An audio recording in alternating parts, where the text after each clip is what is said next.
Hello, everybody, and welcome to the 714 podcast. Today, I got a special guest with me, Saleem. How's it going, man? Happy to be here.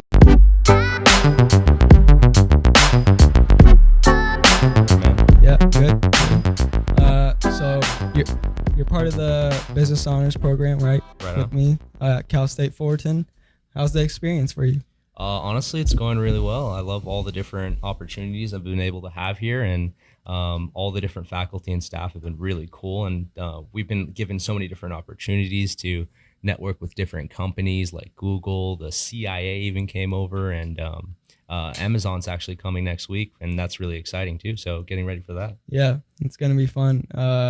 Like overall, how's the college experience? Like transitioning? I know for me, like it's been a little different, compared to high school, but I enjoyed the experience. Yeah, I know. I'm loving it. I'm loving the freedom. You can really freestyle with whatever you want to do and all the different opportunities you have in front of you. In high school, I went to a pretty competitive high school, right? So it was a totally different environment from here, where especially in the business honors, everybody's really understanding and wanting you to like succeed in all this different types of stuff.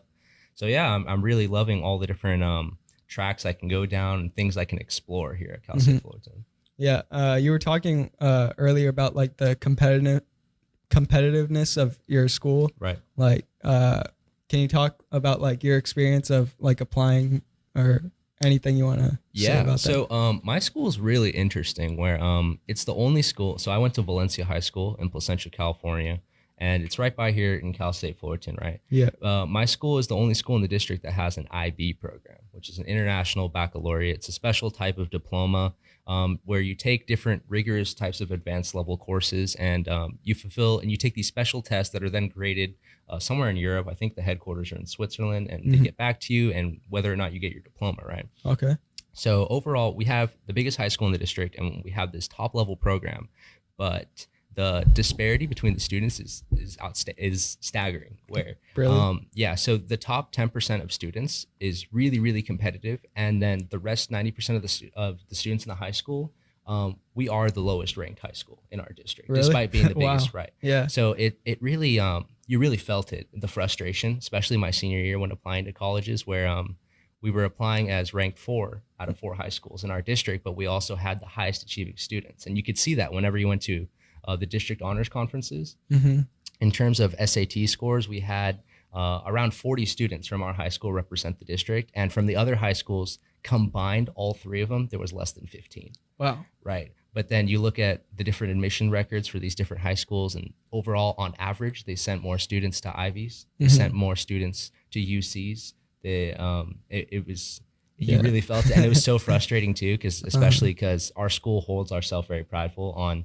our programs and on academics, right? And then all of a sudden we're sending the least amount of students, right? Yeah. So it was a massive L for sure. But honestly, it's not like all those different programs and things I learned at the high school went away. So really glad to have gone there. Yeah. For sure. And like you were talking about the IB program, like I know, like my school, Villa Park, they had like AP courses. So is that like a different thing compared to?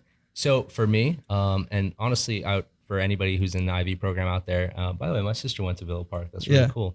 So so IB program, the classes are structured similarly, where let's say in comparison, I'm going to put 2 classes, HL biology and AP biology. Okay. So in IB, there's 2 levels of courses. There's an HL and an SL. You have to take 3 of each in order to get your diploma. And some classes are even 2 years. So some of the HLs are 2 years. HL biology is a 2-year class. I took it my junior and senior year.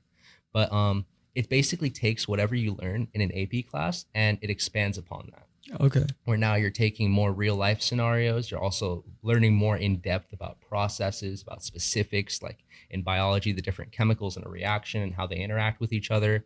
It combines stuff from different courses. So we had to write papers, like language papers. And we also had to imply chemistry into it. We didn't even did economics in it, in the analysis of biotechnology. Wow. So it takes a lot of different aspects and it funnels them into one class. So when I took the AP test for AP biology, and I also took the HL test, and you can see the difference in between the two, where we learned, I would say almost 2.5 times what was on the AP test for our HL test. But another thing about IB is you get the same amount of credits for it. Okay, yeah. So so either way, like if you pass the AP test or the IB test, then you still get the college you still credit. get the college credit, and you don't get any more college credit Yeah. for the HL test. So it's all about the rigorous standard, and that's what IB does. They offer that program for students, so they're able to learn more and really challenge themselves with Yeah. these classes. Did your school offer AP or only IB? They offered both for sure. Okay. Yeah, so the IB program, it was only, I think, about 40 to 50 graduates my senior year, and overall we had around 800 students, and I would say maybe 200 of those, 250 of those have taken an AP class before. So yeah, we definitely offered AP classes, and we know the feel of the AP stress week, the IB stress week for sure. And you were talking earlier about like that you're working to help other students in high school, like with their college apps. Yeah. Can you explain about that? Like yeah, what you're absolutely. doing? So in my senior year, I was doing my college apps, and I was getting my acceptance letters back, and I was talking about them with teachers, friends, and word spreads. So I had one of my friends, one that was a year below me. She was a junior. She asked me if I could review her essays and help her with her process, different types of extracurriculars she should or shouldn't put on there. And she said her mom was willing to pay me for my help. Yeah. So I jumped on it, obviously, senior in high school, I need that money for fast food. So, so I started on Saturdays, and I helped her with her portfolio on trying to structure all these different types of things. She told me the schools she wanted to go to. We researched the programs. We really went in depth about this kind of stuff. And she was very happy with it overall. And then from there, she recommended me to other people in her grade that wanted to apply to colleges this year, actually, because I graduated last year. Yeah. And no, it's been great. And you can really see the difference in where they started and how they were feeling versus now. They're a lot more comfortable. Right now we're at the end of October, right? Yeah. So college apps are going around end of next month, and a lot of them are actually done. So that's great. Yeah, that's fantastic. They're finalized, and they're just last minute edits, reading over it maybe one more time a week or something, see if they catch something. But other than that, they're very happy, and they always tell me, compared to their peers that are really stressing out with the last minute grind. Yeah. That they're happy they jumped on it. So yeah, no, I really love what I do, and it's been a good like pastime that I can do on the weekends for me. Yeah, that's great that you're helping like other students, like, because as like remembering back to when I was like applying, it was all like you were nervous a little bit, like you weren't as familiar with the process of doing it, and so like if there's a person that's been through the process, then that could help you. It's really beneficial. It's super beneficial. It's not like you've ever done like those types of applications before the ending of high school. So all of a sudden you're trying to get into some probably where the next 4 years of your academic career is going to go to, a huge portion of your life, your academic life, and you have no experience. So it's always a comforting thing, to have someone to help you out with that. Yeah, that's great. So also you've been bringing up this program, the TEDx program. Right on, yeah. Yep. And I'm very excited for it, that this new opportunity here. And I know that this program was at your high school, right? And, right. Yeah, it was. And it's like only like one. Is it the only program in a high school? Or in Southern California, yes. Yeah. The TEDx program at my high school was. They're very exclusive for high school because there's a different category of TEDx. It's called TEDx Youth. Okay. And no, I was really, really lucky to have that just randomly pop up at my high school. I didn't go to my high school knowing it was there. So, no, I jumped on it, and the program's fantastic, right? And I was in it for my sophomore, junior, and senior year. And I pitched about different things. I talked about music for one. I talked about philosophy. I also talked about education, the theme of belonging. Yeah. And no, it was fantastic. And I'm really excited to bring it here to Fullerton now because my senior year of high school, I played a leadership role in the development and the licensing of the organization. Okay. So I have a lot of background. And now I have so many different things going through my mind about where I want the club to go here because we obviously have vastly different resources. Yeah. And the biggest crux of a TEDx youth program is that you can only have youth. Yeah. So now that I'm at Cal State Fullerton, I can invite faculty, professors, PhD candidates, graduate students, industry professionals, Yeah. I'm super excited, and I have a ton of different people in mind, and I'd love to talk about some of them, but they're just absolutely amazing, right? And they have so much to offer, and the fact that there's different sales pitches I'm already thinking about where if I was starting a TEDx program here with a student body of around 40,000, 42,000, which would make it the largest TEDx program on the West Coast. Wow. even larger than schools like Stanford, schools like UCLA, and that's a huge pitch. Yeah. Because when it comes to industry professionals, like a senior manager at Google Mm-hmm. or a multimillionaire that has his own like management mentorship program, you pitch to them, and Yeah. man, you want to speak to 42,000 students Yeah. at campus with a program this big, Mhm. they'll jump on it. They'll Yeah. jump on it. So I'm really excited to start kicking that off. A Uh-huh. ton of different things. What are some of your like ideas about the program that you want to implement? And Right. So aside from having just these speakers come and speak, my dream is to have the auditorium registered. We have a fantastic state-of-the-art auditorium, costs tens of millions of dollars to make, so you might as well put it to use, right? Yeah. So it holds around 500 students. Mhm. And my plan is beginning of this year, we're going to have we're going to plan to have a program that's only 3 hours long. And we're Okay. going to have speakers come, they're going to give talks, they're going to love it. There's going to be a little networking thing afterwards, talk with these like professionals on all these types of stories. Mhm. But after this year, when I have my license established with TED, I have a little bit of reputation with the organization Yeah. and what we do here. My plan is to have an all-day event where All I day. want to have Yeah. people like, let's say instead of 3 hours for a whole show, 3 hours for a section, 3 hours Okay. of first generation students, 3 hours of tech professionals, 3 Mhm. hours of people that have big ideas, philosophical thought ideas, Yeah. and then people don't have to stay for the whole show. After every speaker, they come for a certain person maybe. They Mhm. watch their speech, then they get out of the auditorium. More people come in for the next guy. Yeah. People are going to come in for philosophy, and then once the philosophy group exits out, business group comes in, Mhm. and that's how we'll really integrate thousands of students coming into this auditorium Yeah. and watching these professionals. Mhm. And then I feel like if I can pull that off, I wouldn't even have to recruit anymore. I want to have people know. come to me. Yeah. Like I want to do that. Like Right. I want to speak at some event. And Absolutely, right? that, So yeah. right now, I'm still figuring out the logistics of the organization. I've applied for the TEDx license. I'm waiting to hear back from them. Mhm. The license to hold the event here. November 1st is when I have to register for student side logistics, like Okay. figuring out the club. That's when it opens up. But I've already started holding interview for board positions, and Yeah. that's starting actually next Friday, November 1st, Mhm. right? So I have a room scheduled out in the library. I'm going to have people come in, audition. We're going to have around a 12 to 15 person board, Okay. splitting up the responsibilities, like sending emails, I know. recruiting. Because like So, it's a big program to like you a lot of absolutely. people are involved to make it happen. No, right? definitely. It's Yeah. not, it would be ridiculous to try and do that myself. Yeah. So I'm trying to delegate the work as much as possible. And my goal is to divvy it up in enough parts where it's not overburdening for anybody. Mhm. So not for me, we're all full-time students. Yeah. I think a majority of the people that are recruited are honor students, they're Mhm. business honor students, they're high achieving students, because that's the type of criteria I want in someone that's excited, wants Yeah. to take the initiative, the hunger Mhm. to do this kind of thing. So yeah, Yeah. no, I'm really excited to hear everybody's pitch and figure out Mhm. the roles. Absolutely. Yeah. And like you said, you also spoke at like some of these events at your high school. Right. You want to speak, or you want to tell some of the people about that, like what events? Yeah. or So what ideas? absolutely. My sophomore, junior, and senior year, I spoke, and it was a really challenging experience. Right. Mhm. I learned from every year. Definitely. Sophomore year, it was a struggle because Mhm. sophomore year of high school was actually my personal roughest year of high school. That's when like I started getting a ton of work and I was learning how to Yeah. manage it. And at the top of this, I'm giving a speech in an auditorium where it's like freestyle for 10 minutes. So, Mhm. Yeah. no, like the first time you're like speaking, like even for me, like the first time I did this, I was a little nervous too. Like, people are gonna see this and what are they Yeah. gonna think about it? And then after, you just build that confidence up and you just love the process of it. 100%. You get the feel of the stage. Yeah, my sophomore year, I was so nervous. I was having trouble memorizing. Mhm. I didn't know the right tactics. My hands were shaky. Yeah.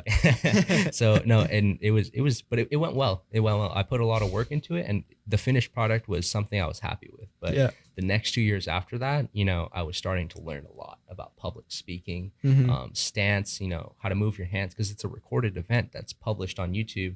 Mhm. On a channel that has over 20 million subscribers. Wow. So it's ridiculous the type of publicity it gets, and it's almost nerve-wracking too. Yeah. But the skills I learned from doing this were immeasurable in my opinion. Mhm. Like I definitely found my voice on the stage and how to represent myself as a student, as an academic, as a professional. Yeah. So in terms of topics though, my favorite my favorite speech out of the three by far is my junior year, Mm-hmm. because I did a talk on philosophy, and I did a talk about a philosophical experiment called the experience machine. And would it be cool if I talked some more about it? Go All ahead. right. So the experience machine is based off of an American philosopher. His name was Robert Nozick. He was a professor at Harvard. He was registered with the APA, American Philosophical Association. And he said basically something along these lines. It's been a while since I've given this pitch, so I'm paraphrasing. He said, there's this machine. Think of it as a machine that can connect to your brain some sort of way. Like if anybody's seen The Matrix, you know how like they're in this little goo and they have these little nodes on their head, and it puts them in the simulation. Like that's the gist of the structure of the experiment. And what this machine does is it responds to different chemicals in your brain, different thoughts that you're having, and it creates a simulation based on what you want. Okay. So the goal of the experience machine is that ultimately it can make you the happiest person you can ever be. And it's crazy to think about, because when something is as vague as this, as powerful as this, there's little to no counter argument. Because when the ultimate question is why wouldn't you go in the machine? Would you go into the machine? And the thing is if you don't want to go into the machine, but you go in the machine, the machine can create a reality in which you did not want to go into the machine. It's paradoxical in a way, because no matter what you choose, no matter what you want, the machine can give it to you. So there's really no to it. There's no con to it. And it's ridiculous in that way. But as interesting as that experiment is, I wanted to connect it to something, right? It's just a thought experiment. How can I implement this into real life? How can I make it something that's relatable or understandable to more people, right? So I try to tackle something that astrologers are trying to figure out today, biologists are trying to figure out today, something called Fermi's paradox. What Fermi's paradox has to deal with is that if the universe is ever expanding, if it's infinitely big, and we're just one small planet in the midst of a galaxy of billions of trillions of stars, how come we haven't encountered any life, any radio signals, anything? Not only in our own solar system, but in our own galaxy, in our own sector of the universe. We haven't encountered anything at all. And it's called Fermi's paradox. So there's tons of different hypotheses, theories. There's no definitive answer as to why we haven't encountered anything.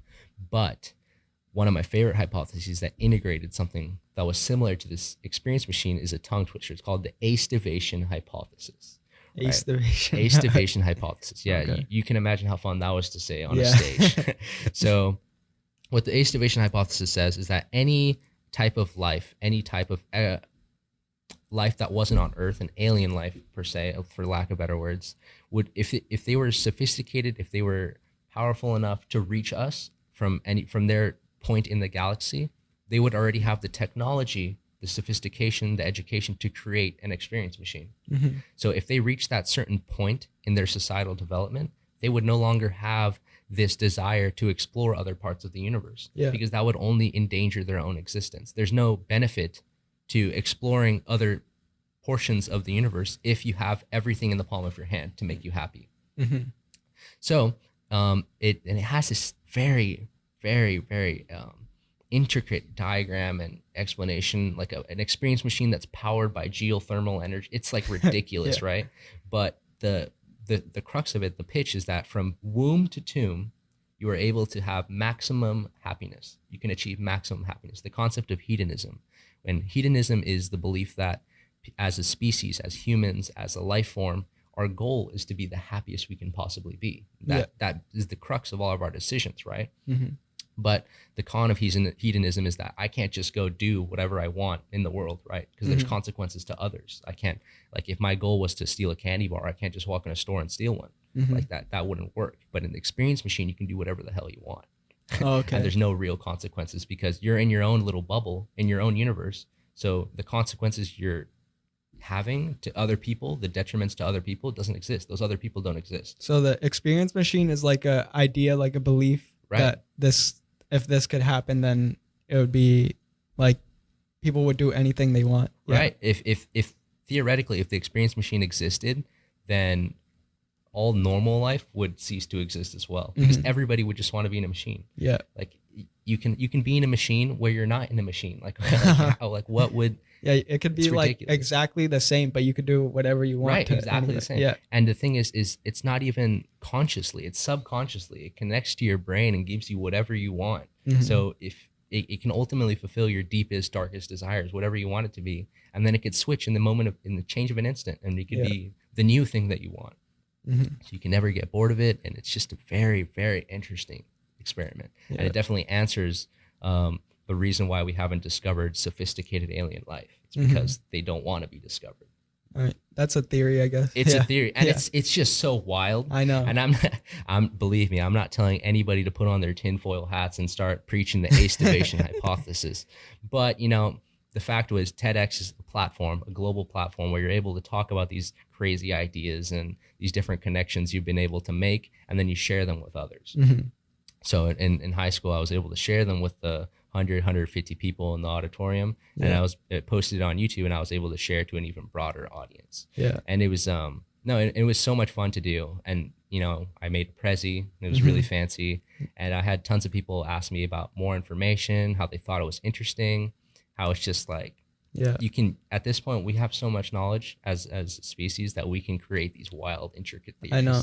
And it's fascinating. Where'd you, if I may ask, where'd you hear about this theory or this idea? This idea. So IB, once again, your junior year, they make you take a class called Theory of Knowledge. Oh, okay. It's an epistemology class. Epistemology is like, how do you know what you know? Like, oh, so it like delves into the deeper why of things. Yeah. Right. It's the study of knowledge. That's what it really is. So in this class, we briefly talked about it in a unit, the experience machine. And it was a sort of like a segue from, we talked about the experience machine, then we went into like the how do you know if you exist, like the Descartes. Oh, okay. Yeah. Do you have hands? Like are you just a brain in a jar kind of thing? So that was what we used to segue. Are you controlled by robots or something? Right. Yeah. No, it's oh man, that's a whole nother thing to get into. But no, we talked about it for like half a day, and it's just like when we went on in the unit, I'm like, bro, this is really cool. Why are we sleeping on this? Yeah. I wanted to go back and learn more about it, and I studied it, went in the background, and then did the speech on it, and it was fantastic. Yeah, I think like that's a really good thing to like learn like about like how things work and why things are. Right. It's a good thing to like delve into, because I believe like that mindset, like how you think is what really determines how your life will be. Absolutely. In the class, we talked about this thing called a mental map, where it's just the different things that you know and how you know them. And every time you learn something, it expands upon this map. It's like you load up a different section of a game. Like whenever you get close to it, it just unlocks all these different questions. The more things you learn, the more questions you can ask. So yeah, no, that class was a whole other thing. It's not like a traditional academic class. It's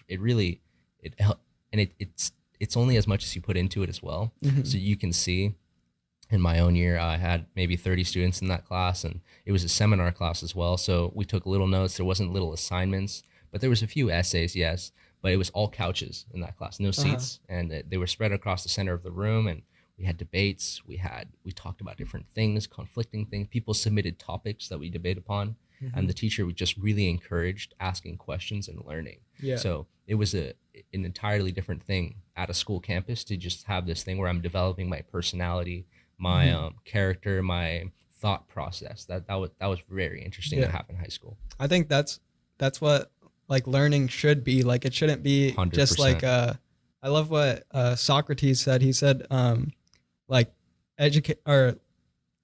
education isn't the filling of a vessel, but a kindling of a flame. So it shouldn't be just about like learning all this knowledge that's in a book, but it should be about like having that curiosity to actually expand upon that and like do your own experiments. I agree wholeheartedly. That's the only way to really grow as a person, as long as you're asking these different types of questions, for sure. Yes. And you also said that you gave a talk on music. You want to explain? Yeah. So in high school, I was in marching band for 4 years, and I was in marching band 2 years before that. So one thing I found that was very interesting is that, contrast to other groups on campus, marching band especially, there's just a ridiculous amount of hours. Like the time, because if you think about what we do in a marching band is you take around 150 students, each with maybe a different instrument and these different groups and categories, right? And you have to put them on a football field, and you have to figure out how to make different shapes. You got to rotate them. It's called drill. So that's what we do, and then that's how we do our halftime shows on the football field. And it's memorization, it's practice, and you have to be able to play an instrument at the same time with precision, with sound. And you have to coordinate as a group. So it takes a lot of hours. And that's something that especially a lot of older people don't understand. Like when you see the halftime show, it's like, oh, it's musicians, right? No, but it's totally, there's a physical aspect to it, and there's also a mental aspect to it, where we're full-time students and we have to learn how to do this as well as be a full-time student. So it's tough, and it definitely forces you to learn time management as well. But what I talked about the different coercive group environment. So I was in drumline. I played drums, right? And we were just so tightly knit, and because we were with each other maybe like 4 to 6 hours a day on average, just us, sitting there together. And most of the times you don't talk when you're playing music. You sit there and you play together. You learn to sound as one. So all these different practices, I got to know people without having to say a single word about them. The way that they play, the way that whether they play too fast, they rush a little bit, or they drag a little bit, they're a little too slow. And through that, I was able to create these crazy close bonds where outside of practice, when we weren't playing music and we were just with each other hanging out, we were so relaxed and comfortable. And it was something so special to have in high school, that type of group.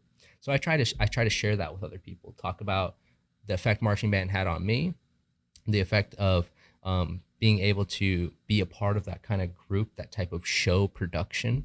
And it was something really special to me. And for my first TEDx talk, I think it went really well because I was able to talk about something I personally was just passionate about and I was going through at the time. And no, I absolutely loved it. And I think it resonated with definitely a few of the people that I was with in drumline, and online. It seemed to get a lot of popularity with other people that were in other marching bands, and they felt this sort of way, this similar way. And whenever you feel this sort of similar way, it's hard to put it into words. So it was tough to write it out, but I feel like I did an adequate job trying to express that emotion. And some people really agreed with that. So I was really proud and happy with that for sure. Yeah, I think like if you're like together with people that have like the same interests as you could really like bond over that and then create more than just the. That's what college is all about too. Like we're all, I mean, me and you are business honors students, and we can see in our program how the types of personalities are just very, very similar because we all share this commonality interest in business. So especially for my high school, where there was a lot of STEM majors, there's people that wanted to be doctors, dentists.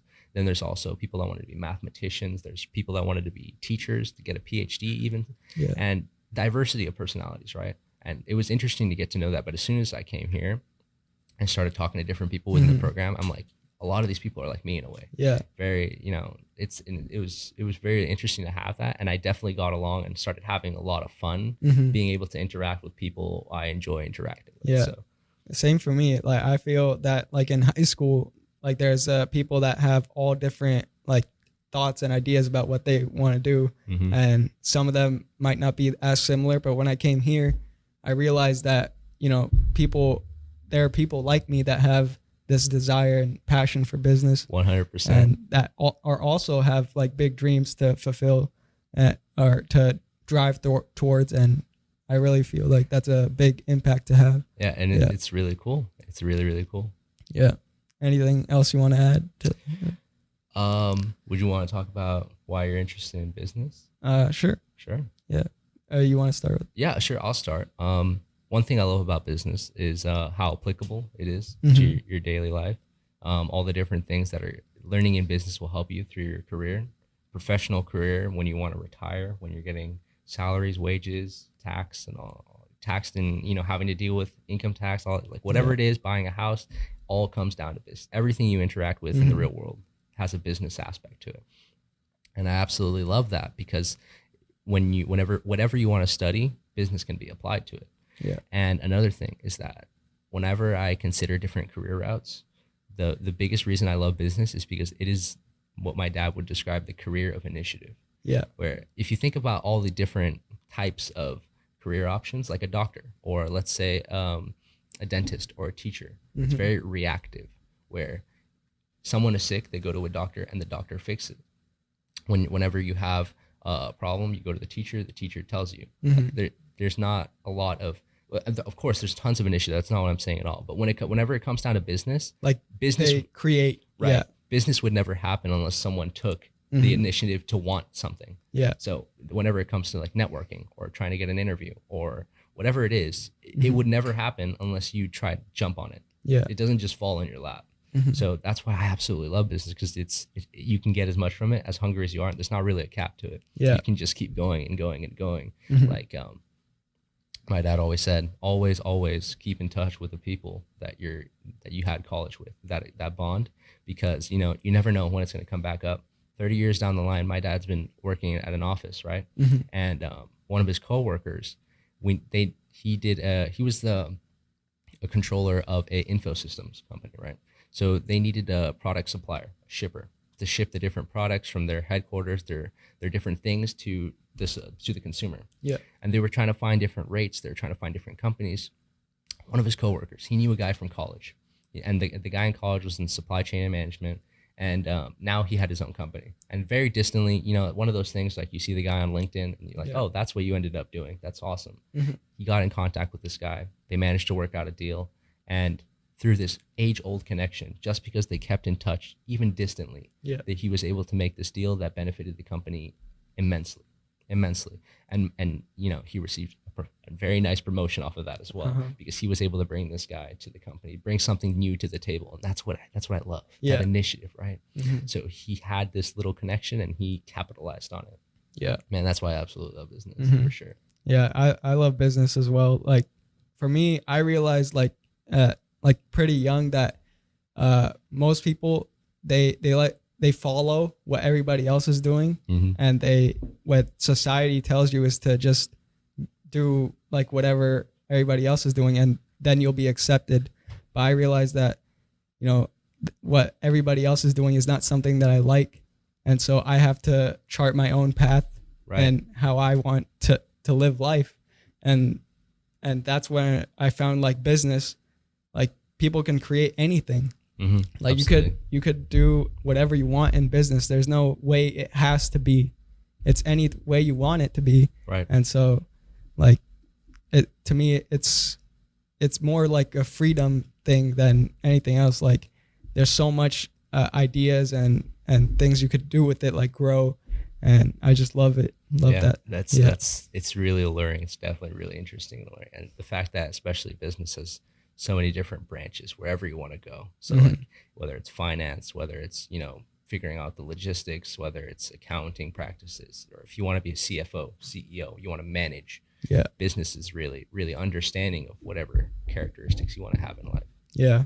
Like for me, I want to be an entrepreneur and start my own business. And so that takes from pretty much every part of business. You got to know how to deal with people. You got to know about finance and accounting. Right. Jack of all trades. Yeah, everything. Yeah. And so I think that challenge like is what drives me. Like I know it's a hard path like this. It's one of the hardest paths. Like there's no step to like actually doing it. There's no step by step. Like it's all on you. Right. And you have to support and you have to like create the ideas, and you're the one who sets the rules. And so you're laying the foundation down for what it has to be to grow a business and to succeed for years to come. Right. And so that I really love that I get the opportunity to do so. And so, yeah.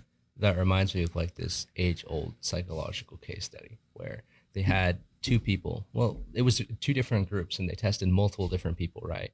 But one would be in a room with a bicycle. It was a mounted bicycle into the floor. They would have a screen in front of them with a on one of the screens. It would be an open road where, as they were cycling, the road it felt like they were going down an open road, right, in the middle of nature. Right? Yeah. And the other one was they were going down more of like they were watching a show, or there was like checkpoints, or it wasn't an open road. There was something to process, information to process. And it was clear that based on candidates that were equally physically capable. The people who had the open road in front of them focused a lot more and were a lot more excited. They worked harder. They cycled faster. Yeah. Versus the people who were watching TV, versus the people who were reading something, versus the people who were just like going through checkpoints, whatever it was. It's not the same as when you have an open road in front of you. Yeah. And that's I can understand that allure for sure. And I thought that study was fascinating because it really gave a understanding and an explanation as to why is this open road with nothing on it somehow motivate you more than information or a speaker in front of you or a person in front of you. Just having this open road, this calm, tranquil quietness while you're cycling. Yeah. And you can work a lot harder that way. The freedom of it. Like Freedom, absolutely. Yeah. And like there's this quote from Robert Frost. He said, 2 roads diverged in the woods, and I took the one less traveled by. Right. That's made all the difference. I love Robert Frost. Yeah. I love Robert Frost. And so like I stay true to like just do what you want, and I'm telling you, like everything will follow after that. If you just love the process, then the money will come, the like success will come from it, and like it's just part of learning. Like if you love what you do, then it won't even feel like work. It won't like it'll just come naturally to you, and you'll do more than what is expected just because you love it that much. Yeah. There was a quote from Anonymous that I love. It says, "Happiness will come to a good man with a whole heart, inevitably." So I absolutely love that. I think talked about everything today. Yeah, I think I'm good to go. It was a pleasure being on here. Yeah, thanks for coming by. It's been a pleasure. Absolutely. Yeah. Thanks, man. No problem. That's it for today's episode. Go check out the 714 podcast social media. Go check out Saleem and on his Instagram or wherever you want. Sounds good. My Instagram is hey, it's that one cool guy. Yeah. All lowercase. You could check out the TEDx program. He's gonna start up, and we'll be good to go there. Okay. See you guys later. Peace.